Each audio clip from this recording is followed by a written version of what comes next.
Good morning. Good morning, everyone. Good morning. You guys excited to be here today? Yes. Okay, today we have the Honorable Jeffrey Hanley. Where's the make finish? Well, Mr. Hanley is going to be reading a story today based on the tragedy that happened at Brimstone Hill. Okay? What did I just say? Brimstone Hill. A story about Brimstone Hill. Okay. So, you guys ready for Mr. Hanley? Yes! I sound more than sure. Okay. Mr. Hanley, when you are ready, you can start with the kids. Thank you very much. Good morning, boys and girls. I am, as I was just introduced, I am Jeffrey Hanley. Honorable Dr. Jeffrey Hanley, and I'm also the Deputy Prime Minister of the Federation of St. Kitts and Nevis. And most importantly, I am the Minister of Education. So I am responsible for all of you and all of the other children in St. Kitts. If I know how to fix windows, I can probably try. But this morning I am happy to be here with you to participate in your annual reading camp that you normally have here at our museum. And this morning I'm going to read a very short story about the tragedy at Brimstone Hill. And I must say to you that I'm also a teacher, so I'm going to be asking you questions all along the story. And as you can see, on my right, I have some goodies that you will receive once you participate. And of course, there is never a right or wrong answer once you participate. That is important. Because with storytelling, it all boils down to your interpretation of what you would have heard. So to start off this morning's reading, what do you think the word tragedy means? When you hear the word tragedy, what comes to mind? Yes, Xavier? It means suffering. Okay, suffering. Zion? Zion? Tragedy. What? Mishap. A very good word. You heard what she just said? A mishap. Very good word. And you're both correct. Now listen as we go along, and I will be pausing and asking questions to make sure that you are following. On Wednesday, 27 September 2006, an interview was held with Mr. Cyril Punton Webster and Bernard George Williams at Fort George Museum office in relation to an incident that took place on Brimstone Hill on Easter Monday, 1950. 1950. I wasn't born then, so I know you were not born either, and probably some of your parents were not born. So what can we say about that incident? It took place a very long time ago. Another word you heard was Easter Monday. What do you normally do on Easter Monday? You find eggs. You find eggs, you fly your kites, you go on picnics, yes. Easter hunts. Yes. Listen up now. These two men were both witnesses to the tragedy. Remember you said a tragedy is a mishap or misfortune or something bad. And these two men who were interviewed, they were witnesses. What do you understand by witnesses? They were right. They were right there. Very good. Mr. Webster, 15 years old at the time, and Mr. Williams, 11 years. The interview was conducted by Jacqueline Harmony and Tricia Johnson, who were the museum personnel. Those are two persons who worked right in the museum. According to both men, it was customary to celebrate Easter Monday every year at Brimstone Hill when people from both St. Kitts and Nevis would gather to have a good time. The entire hill was used for the occasion with steel and string bands sited at different locations. Have you ever heard steel pan playing? Yeah, I'll enjoy Miss Kuhin and Mr. Thomas in the play. Very good. And do you know how the string band, what do they do? How do the string band go? They have all sort of instruments in terms of shacks and small guitars. There's a gentleman, he's always going around with a group of children with string bands and that kind of stuff. Anybody know who that person might be? Sometimes they're at supermarkets, or they do a lot of it in the Christmas time. This is a name you're going to hear sometime as you grow up. Zach Nisbet. He always have a group of children who go around with the string band. Yes, it'll be by Valiant, and they'll be singing as well. I remember you said that at Easter time, you go and fly kites, you do Easter hunt, but in 1950, this was not something that was done at the time. In 1950, it was an occasion when everybody from St. Kitts and Nevis would gather at Brimstone Hill, more or less for a picnic. So if they're having a picnic, what you think going to be happening during the picnic time? What you think would be happening? You would have food, people be eating. Okay, people be playing, very good.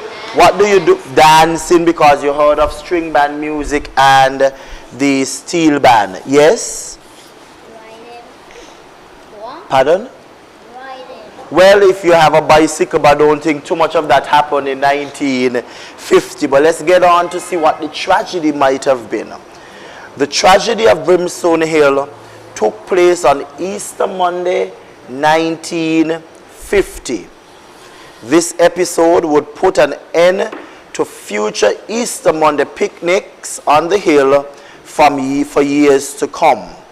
It is an incident that is etched forever in the minds of many Kittitians and Nevisians who witnessed that fatal day. Now we heard that it was a picnic, but we also are understanding that there was a tragedy.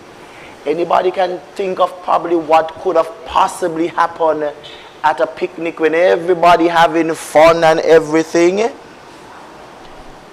Yes? What you think could... Okay, she's saying a fire might have broken out at Brimstone Hill. Anything else? You think of a tragedy. What else you think? You have fires. What else you think might have happened? Okay, maybe a fight, maybe. Okay. A rock fall down. Probably a rock fell. Anything else? Okay, let us listen and see if we can find out. Somebody what? Somebody fell out the sky? Okay, that might I'm not certain if it's somebody, but what else do you think can fall from the sky? A plane. Okay, plane, and what else? Jet. Okay, apart from helicopter, rain, and if you have a lot of rain coming, what? A flood. A flood, probably it could have been a thunderstorm. But let us continue reading to find out exactly what happened. Mr. Puntin and Mr. Williams recounted that a shower of rain fell suddenly when 3,000 picnickers were enjoying the music up at Fort George. So you were all correct when you shared your ideas about what was happening, because now you're hearing a shower of rain came down. And could you imagine what it would be like if you have 3,000 people in your school, on your field, and a shower of rain come down? What you think might be what you think might start happening? A hurricane. You might be thinking it's a hurricane, but what you think you might be doing? Trying to shelter. Okay, you might be running, trying to shelter, and in running with 3,000 people, what can happen? You're gonna drop down and you're gonna get trapped. Right, some persons might have fallen and others might have walked on them and trampled them. But let us see if this is what really happened at Brimstone Hill. How many picnickers were there? 3,000. And according to Mr. Williams, they're saying they were assembled in the courtyard, and on the upper ramp, the revelers were listening and dancing to the sounds of the steel pan. In an effort to escape the downpour, and when you hear downpour, what comes to mind? Is it a lot? Very good, very good. People ran for shelter into the surrounding rooms and other covered areas. It was at the entrance to the fort that the crush became overwhelming, and several persons fell and were crushed to death. 10 in all. So what you think, how you think that might have been up at Brimstone Hill? It was a real painful, okay, it was a tragedy, it was a painful experience, because imagine you're going up there for a picnic. What is it when you're going to a picnic? You walk with a lot of food, and you can imagine after eating all of that food, the rain came down and everybody rushing, and as a result, if you have one entrance and everybody going through that entrance, you realize what happened. Just as you said, persons would have been crushed. And how many persons died in the tragedy? 10 of them died. There was a belief in those days that women who pressed their hair and got their head wet would contract tuberculosis. They call it TB. That was a disease long time ago, even before me. And they're saying here that persons always felt that when ladies, you know, in your time, you straighten your hair, but growing up in my era and before, they would press the hair using an iron comb, put it in heat, and they would press it out. And what they're saying here is that in those days, persons felt that once the hair was pressed and they got wet because it's a downpour, the persons are likely to get TB. And TB, a terrible disease of that day. Once you had TB, you were also discriminated against. Nobody wanted to be around you because it was a terrible cough, and then you started losing a lot of weight. Now, during the rush, if you were up there, what would you have done? What you think? Yes? I would stay in a corner for a little bit till most of the people. Okay, she said she'll probably stay in a corner until most of the people would have gone. Yes? Climb down the mountain. Okay, somebody else is saying he would have climbed down the mountain. But most of the persons, they wanted to escape the rain, and as a result, there was what we call a stampede. What is a stampede? What do you think? Okay, a lot of people running over one another. And is that good or bad? Bad. Right, and it is very dangerous.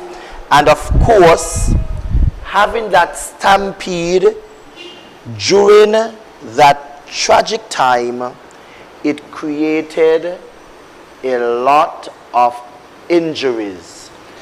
10 persons died, but you could only imagine somebody's shoulder might have been dislocated, somebody might have broken their leg, because it was a huge crowd that was assembled in that area, and of course everybody went into I look, it is a P word.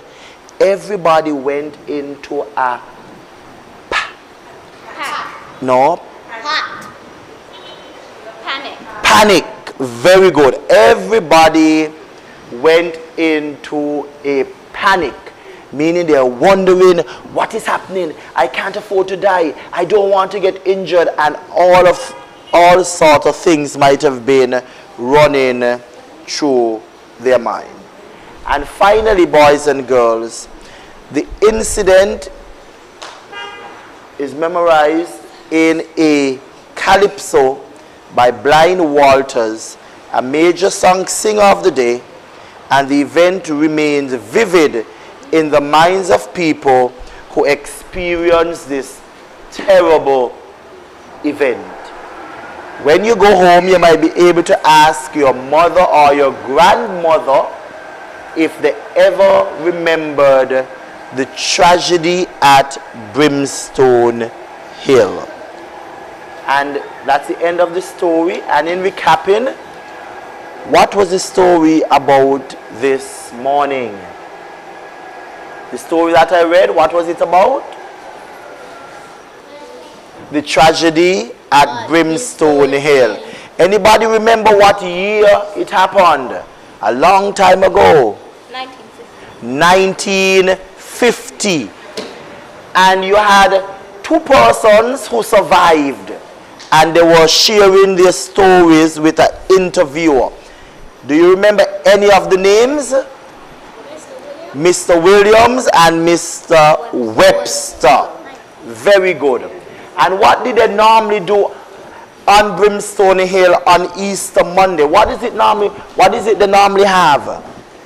A big picnic. And who participated in that picnic? People from St. Kitts and Nevis. And what's the estimated amount of persons that they claim was at Brimstone Hill that Easter Monday? 3,000. And what caused the tragedy? Rain, which turned into a storm. And as a result of the storm, what happened? There was a S word. There was a stampede, and how many persons died? 10 persons died. And of course, we still remember that incident, and there are many lessons to be learned, because when you go in environments, whether it's a picnic, you always must make sure that the area is safe, and you look at opportunities should anything happen, how you can get away unharmed. If not from the storm or rain, maybe somebody might want to come to attack you, and you have to look at all of the areas. If I run here, I can get out that way. Somebody will hear me screaming. If what? Yes, and of course, anything happen like that, you always report it to the police station. So thank you very much, boys and girls. I hope you enjoyed the story, and I look forward to coming back at any time to share with you guys. And I have for you some tokens. You're welcome. You're welcome. You're welcome. Here you go. Yeah, they're saying thank you. Can I have you take a...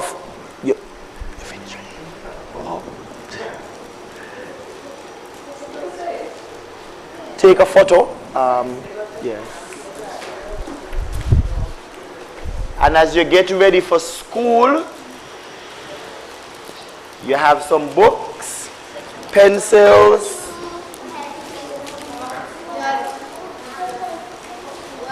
Sit. We're going to take a photo together.